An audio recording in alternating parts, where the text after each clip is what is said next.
राष्ट्रीय गीत वंदे मातरम को लेके समाजवादी पार्टी के विधायक अबू आजमी के द्वारा एक विवादित बयान दिया गया है। जी, आज इसी पे हम बात करेंगे अलीगढ़ के सियासी चौक में। यहाँ देखिए तमाम लोग मौजूद हैं और इन्हीं से हम जानने की कोशिश करेंगे कि जिस तरह से जो है विवादित बयान दिया है सपा विधायक अबू आजमी के द्वारा, उनके द्वारा कहा गया है कि मुझसे कोई भी जो है वंदे मातरम नहीं बुलवा सकता, किसी मुसलमान से वंदे मातरम जो है नहीं बुलवाया जा सकता, वो अल्लाह के सिवाय किसी और का नाम नहीं ले सकता। तो हम इसी पे लोगों से बात करेंगे। ये बताइए, जिस तरह से समाजवादी पार्टी के विधायक ने कहा है जो राष्ट्रीय गीत है वंदे मातरम, क्या कहेंगे जो उनका बयान? देखिए, उनने सही बयान दिया है। गंदी जबान से मादरे वतन का नाम नहीं लिया जा सकता। जो औरंगजेब की मजार पर सजदा करने वाले लोग आज ये कह रहे हैं कि मुसलमान सिर्फ अल्लाह के सामने झुकता है। औरंगजेब की मजार पे क्या हिंदू सजदा करने जा रहे हैं? मुसलमान सजदा करने जाते हैं ना। तो आप जैसे लोगों को मादरे वतन का नाम नहीं लेना चाहिए, क्योंकि गंदी जबान से मादरे वतन को याद नहीं करा जाता। उन्होंने तो ये भी कहा है कि केवल जो है अल्लाह के सामने ही झुकते हैं हम लोग। देखिए, वो पूरे मुसलमान कम्युनिटी के ठेकेदार तो है नहीं कि उनके कहने पे पूरा मुसलमान चलता है देश का। वो अपनी व्यक्तिगत आजादी, अपनी व्यक्तिगत सोच बता रहे हैं कि मैं नहीं बोलूंगा, तो आप बोलना भी नहीं चाहिए। कि इस देश का कोई भी सनातनी नहीं चाहता कि आप जैसे लोग मादरे वतन को क्या नाम अपनी जबान से लें, क्योंकि गंदी जबान माँ के लिए नहीं होती। जो जमीन, जो मादरे वतन आपको रोटी दे रही है, जो आपको आज आपको नेता बनाया है, और इसी मिट्टी में आपको कल सुपुर्दे खाक होना है, आप उसी मादरे वतन का नाम लेने से कतराते हैं। चलिए आएंगे, क्या कहेंगे जिस तरह अबू आजमी का बयान आया है, उन्होंने कहा कि हम जो है वंदे मातरम गीत को नहीं गाएंगे और ना ही किसी मुसलमान से आप जो है कहलवा सकते, तो अल्लाह के सिवाय वो किसी के सामने नहीं झुकेगा। सबसे पहले तो वंदे मातरम, भारत माता की जय। जिस नेता ने इस तरीके का बयान दिया है उससे अपेक्षा ऐसे ही की जा सकती है, सही है ना। अभी उनको ये पता ही नहीं है कि वंदे मातरम क्या है। वंदे मातरम एक भारत का राष्ट्रीय गीत है जो 24 जनवरी 1950 में संविधान सभा ने देश में पारित किया था। ठीक है, ये कोई आरती तो है नहीं कि जिसे नहीं गाएंगे, ये नहीं करेंगे, वो नहीं करेंगे। ये मजहब में जहर घोलने का काम करने वाले विधायक हैं। इन्हें किसी भी चीज का कोई नॉलेज, कोई जमीन पे, कोई पटल पे कोई जानकारी नहीं है। खाली एक तरीके से विरोध करना इनकी मानसिकता में आ गया। ये वही लोग हैं जिस थाली में खाएंगे उस थाली में छेद करेंगे, और ऐसों की मानसिकता बताती है कि ये एक बीमारी से ग्रस्त है, जैसे हमारे समाज में पागल कहते हैं, और इनका इलाज पागल खाने में ही होगा। चलिए चलिए आते हैं आपके पास, क्या कहेंगे? समाजवादी पार्टी के विधायक कह रहे हैं जो राष्ट्रीय गीत है 150 साल पुराना गीत है, उसे वो नहीं गाएंगे। और वो कह रहे हैं कि में राष्ट्रीय गीत है, मैं मानता हूं, लेकिन संविधान में ऐसा कोई जरूरी नहीं है कि उस गीत को हर व्यक्ति गाए।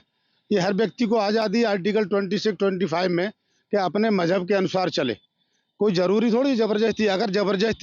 अगर ये गाना चाहते हैं तो उसे पार्लियामेंट में पास करें, कानून बना दें कि जो भारत में रहेगा उसे वंदे मातरम गाना गाना पड़ेगा। और दूसरी बात, मेरी बात सुनिए, ये देश में हर मजहब के लोग रहते हैं। कुछ लोग ऐसे हैं जो रावण की पूजा करते हैं, कुछ लोग ऐसे हुए तो रावण का पुतला हर साल फूंकते हैं। तो पहले ये उन्हें रोक के दिखाएं कि आप रावण को मतलब क्यों पूजा कर रहे हो। दूसरी बात, कुछ देशों में, अभी हमारे यहाँ उत्तर प्रदेश में योगी बाबा, चाहे वो मतलब नौ दुर्गा चल रहे हो, चाहे वो कांवड़ यात्रा चल रही हो, तो यहाँ मीट की दुकानें बंद करा देते हैं। लेकिन भारत के कई राज्यों में ऐसे मंदिरों में बकरे की, मुर्गे की और मतलब जो है भैंसे की बलि दी जाती है। तो पहले आप उन्हें रोक लीजिए। दूसरी बात, यहाँ जो सनातनी लोग जो अपने को हिंदूवादी कहते हैं, राष्ट्रपिता महात्मा गांधी को गाली बकते हैं, गॉडसे की पूजा करते हैं। तो ये तो अपनी अपनी मर्जी है। हिंदू धर्म हो या मुस्लिम धर्म हो, सिख हो, ईसाई हो, वो धर्म मानने वाले भी रह सकते हैं, और जो किसी धर्म को नहीं मानते वो भी हिंदुस्तान में रह सकते हैं। रही बात हिंदुस्तान की सरजमी से, हम पांच बार नमाज पढ़ के इस सरजमी को सजदा करते हैं और इस सरजमी में दफन हो जाते हैं।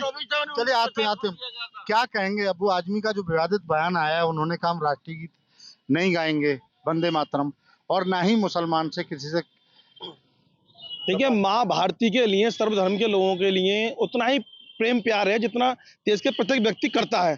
देश के सैनिक आज जब हमारे लिए लड़ते हैं तो वो धर्म जाति पात नहीं देखते, वो देश के लिए लड़ते हैं। ऐसे लोग इस देश में धर्म पंथ जाति मजहब के नाम पर दंगा भड़काने का काम करते हैं।